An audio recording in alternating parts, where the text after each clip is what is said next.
right, so I've Uncertainty twice. First one's short, and they're two concert stories. So I went to a concert in Oswego, New York, because I had a friend who was going there in college. This is back when I was 19, maybe.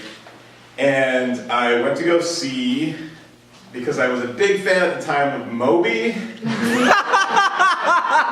And I had seen him already once in Rochester, and Moby was going to be there. The only drawback is that I had to see Bush. It's like 1999 or something. It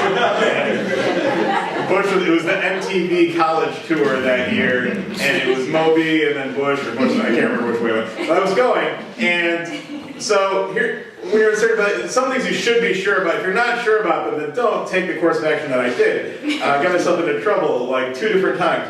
So went to this, I met my friend Nate, and he had a girlfriend that I hadn't met before, and she was odd, she was shy, it was weird. It didn't seem like a person that he would be with, but he sort of introduced her, and I don't even remember what her name was, except she had very strange teeth. And I'm sorry, look, hopefully she got help for the teeth, but they were pointy, they were all pointy. And they're supposed to be like that. Later on he told me that everybody called her Sawtooth. It's terrible, right? And it gets worse. So we went to Friendly's before the concert, and we sit down, and I used to be a lot more awkward even than I am now.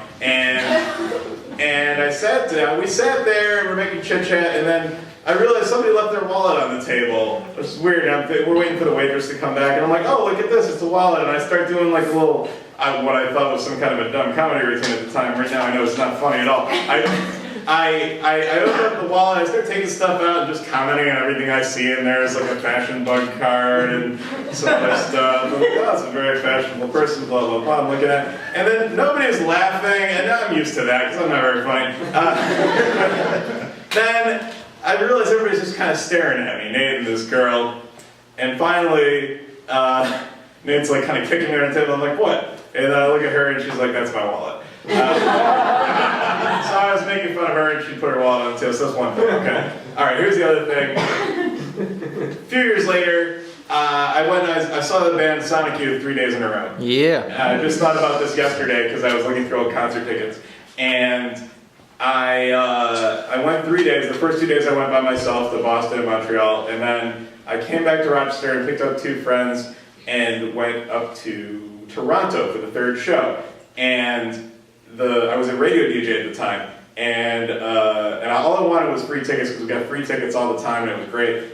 And with these 3 tickets also came backstage passes, which I was not looking for, but it was like a great bonus. Like, oh, I'm going to get to meet Sonic Youth. This is terrifying. I've never met a celebrity before, not even Keith David.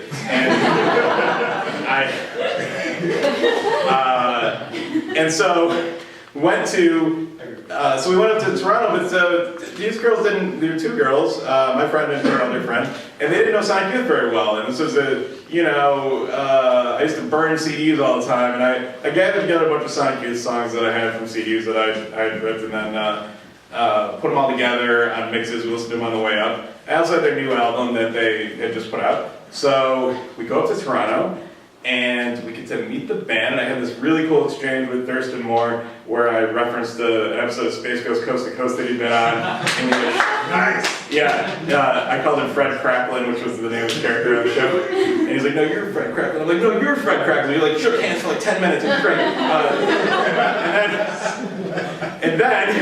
But then we go in and I start talking to Lee Ronaldo, who's their sort of more stoic, a little more acerbic other guitar player, talking to him about some biography of theirs or whatever. And then finally we're with this promoter lady who makes us like go through this ritual where we get autographs, which I didn't even want. And so finally I'm like, she's like standing there, she's like, oh, they have CDs. So I'm like, I give him the CD case of their new album, Murray Street, and he opens it up. So he's gonna sign like the CD, I guess. He opens it up, it's not Murray Street, it's one of the burned CDs that I made. And this is like back in the day, this is before the iTunes store. So it's like on. Yeah, that affects all your music. yeah, like I stole your music. Here, you want to sign this?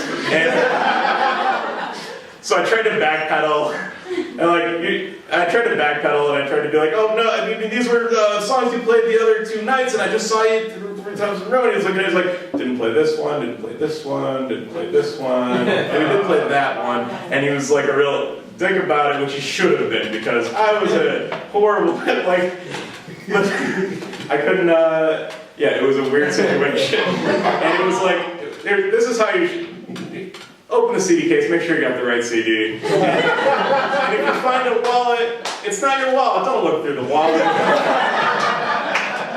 Better be sure, folks. Thanks a lot.